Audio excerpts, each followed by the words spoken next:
Hello everyone, in this video we'll see how to add a door access card to iPhone. So to add an access card to your iPhone, typically need to provide the access control system provider and go to App Store on your iPhone and search the app provided by your door access control system provider. For example, if you are building uses HID Global Access Control System, you may search for HID Mobile Access. When you have downloaded the app and install it, open your phone and new user need to register for account with an app.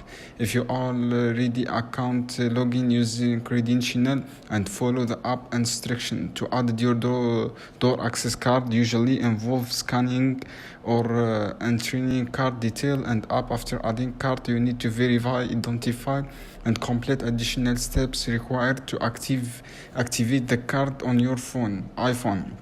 And the card, you should be able to use your iPhone to access door compatibility with access control system, and keep in mind the specific steps very depending the app access control and using you have specific app or specific system mind. And I can provide the instruction. If you find guys this video helpful, then comment, like, share this video for more content. Thanks again.